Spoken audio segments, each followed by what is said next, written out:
आपने रिज़्क़ के हलाल बच्चों को खिलाना है। अगर आप ड्यूटी नहीं करेंगे तो आप जो सैलरी ले रहे हैं वो आप पे हलाल नहीं है। पेशेंट को जब हम डिस्चार्ज करते थे तो उस वक्त भी हम पेशेंट को डिस्चार्ज के वक्त मेडिसिन वगैरह बाज़ार की लिख के देते थे।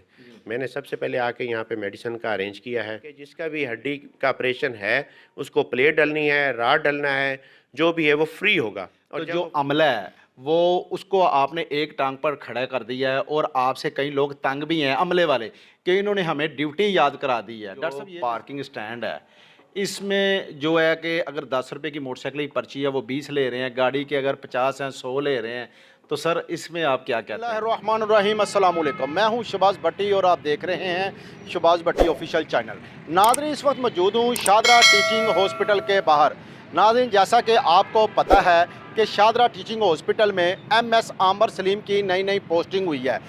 नाज़रीन, जैसा कि आपको पता है कि 1 से 1.5 माह पहले मैंने एक मेडिसिन चोरी करते हुए हॉस्पिटल का जो मुलाजम था वो खुद उस पर प्रोग्राम ब्रेक किया था और उसे गिरफ़्तार भी करवाया था। आए दिन जो शादरा हॉस्पिटल में मेडिसिन चोरी होने का सिलसिला थम नहीं सका, वो MS साहब से जानेंगे कि उस पर आप क्या इकदाम उठाएंगे। और नाज़रीन, आपको मैं ये भी बताता चलूँ कि MS आमर सलीम के आने से पहले जो हॉस्पिटल के मुलाजम थे वो आधी दर्जन से ज़्यादा अपनी ड्यूटी पर हाज़िर ही नहीं होते थे।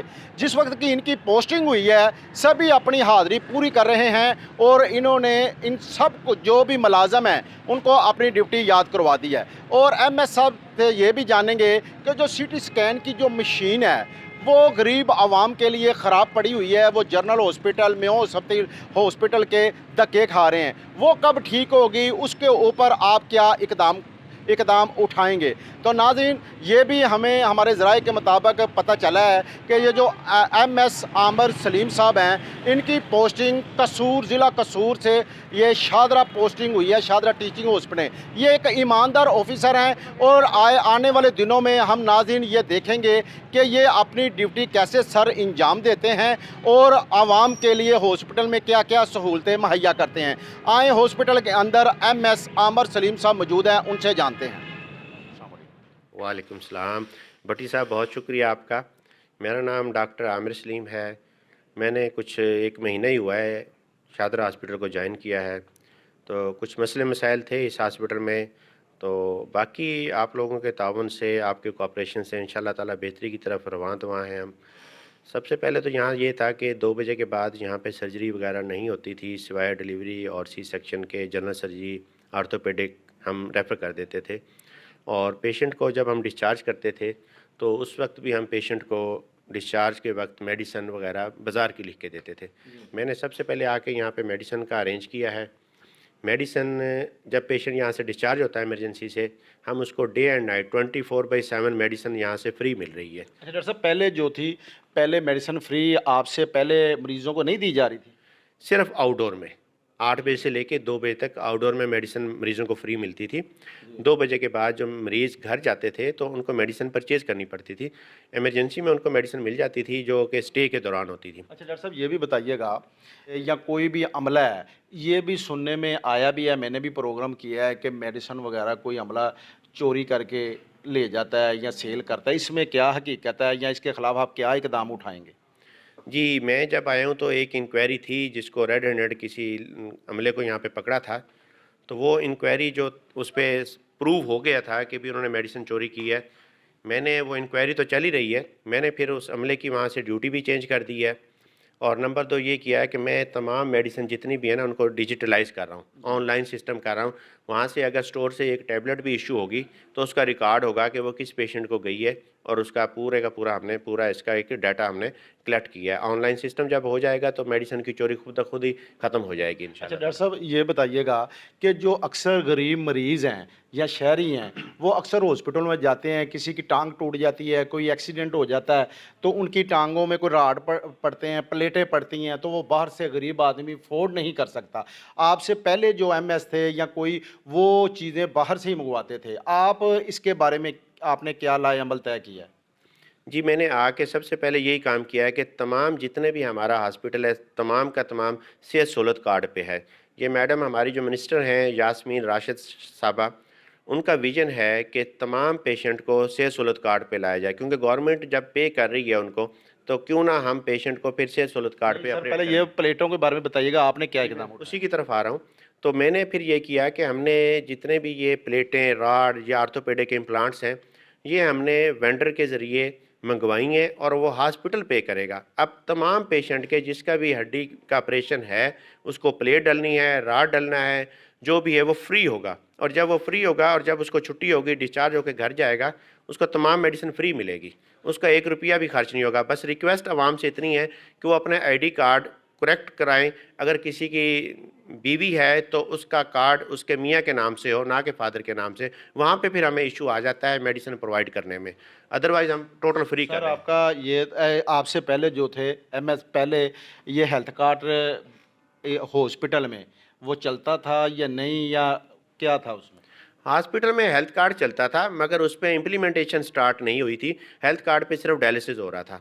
तो मैंने आके ये फिर ऑर्थोपेडिक, जनरल सर्जरी, इनको हेल्थ कार्ड पे स्ट्रिक्टली, और हम हर वीकली बेसिस पे हेड नर्स को बुला के और सेहत सहूलत कार्ड वालों से मीटिंग करता हूँ और उनसे पूछता हूँ कि जी हमारा कितने % हेल्थ कार्ड पे हो रहा है। जिसकी रेशो कम होती है उस हेड नर्स को और उन डॉक्टर साहब से मैं रिक्वेस्ट करता हूँ कि आप इसमें पर्सनल इंटरेस्ट लें और ये हेल्थ कार्ड पे मैक्सिमम पेशेंट आएँ। जितने मैक्सिमम हेल्थ कार्ड पे पेशेंट होंगे उतना वो फ्री ट्रीटमेंट लेंगे और उस पे हॉस्पिटल पे भी बर्डन कम हो जाएगा। अच्छा डॉक्टर साहब, ये जो बेड शीट है मसके मरीज़ों के बेड के ऊपर बिछती हैं, या यूनिफॉर्म है अमले का, ये इसका भी कोई इंतज़ाम है कि नहीं? जी, आपने बड़ा अच्छा सवाल उठाया ये। हमारी एक लॉन्ड्री है, करोड़ों रुपए की है, यहाँ पे गवर्नमेंट ने लॉन्ड्री इंस्टॉल करवाई थी, वो पिछले कोई 1.5-2 साल से बंद पड़ी हुई है। मैंने आते ही उस पे एक्शन लिया है, वो इंशाल्लाह ताला कमिंग वीक में लॉन्ड्री को, उस पे पूरा मुझे 1 महीना लग गया है इस पे वर्किंग करते हुए। इंशाल्लाह वो स्टार्ट हो जाएगी और उससे भी बेहतर हो जाएगा सफाई का इंतज़ाम जो कपड़ों का लॉन्ड्री का है। अच्छा डॉक्टर साहब, मैंने ये भी देखा है खुद जब मैंने विज़िट किया है, तो जो अमला है वो उसको आपने एक टांग पर खड़ा कर दिया है, और आपसे कई लोग तंग भी हैं अमले वाले कि इन्होंने हमें ड्यूटी याद करा दी है। डॉक्टर साहब, ये जज्बात आपके अंदर कैसे आए हैं, ये बताइएगा? मैं बेसिकली बाय प्रोफेशन सर्जन हूँ, एफसीपीए सर्जरी है। मैंने एज ए एचओडी मैं काम करता रहा हूँ, जो साबका मेरी पोस्टिंग थी। तो जब मैं डे एंड नाइट इधर स्टे कर रहा हूँ, बेसिकली तो हमारी ड्यूटी है पेशेंट की वेलफेयर के लिए, तो क्यों फिर हम अपनी ड्यूटी से इधर उधर हों। तो मैं उनसे यही कहता हूँ, रिक्वेस्ट करता हूँ, प्यार मोहब्बत से भी उन्हें कहता हूँ, सख्ती भी थोड़ी बहुत करता हूँ कि भी आपने अपनी ड्यूटी पूरे करनी है, आपने रिज़्क़ के हलाल बच्चों को खिलाना है। अगर आप ड्यूटी नहीं करेंगे तो आप जो सैलरी ले रहे हैं वो आप पे हलाल नहीं है। तो ऐसा-ऐसा बेहतरी आ रही है अल्हम्दुलिल्लाह। कुछ लोग हैं जो नहीं करना चाहते तो फिर उनकी एक्सप्लेनेशन करके अच्छा डॉक्टर साहब, एक और मैंने सवाल करना है कि हॉस्पिटल के अंदर मैंने अक्सर हम लोगों ने देखा है, जो भी विज़िट करते हैं ना जर्नलिस्ट, उन्होंने देखा है कि जो आवारा लोग हैं ना, आवारा कोई लड़के हैं, वो आकर कैंटीन की दूसरी साइड पर बैठे रहते हैं और मरीज़ जो हैं वो तंग होते हैं। अक्सर लड़कियां वगैरह, औरतें वगैरह गुजरती हैं। इसमें आप क्या इकदाम उठाएंगे? मैं फ्रीक्वेंट राउंड करता हूँ, हॉस्पिटल की बिल्डिंग के बाहर भी और अंदर भी।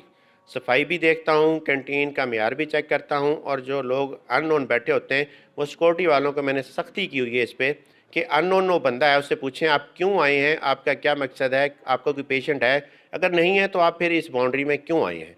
वो आप नहीं आपको मिलेंगे इंशाल्लाह। तो सर आखिर में मैं एक सवाल ये पूछूंगा, जो पार्किंग स्टैंड है इसमें जो है कि अगर 10 रुपए की मोटरसाइकिल की पर्ची है वो 20 ले रहे हैं, गाड़ी के अगर 50 हैं 100 ले रहे हैं, तो सर इसमें आप क्या कहते हैं?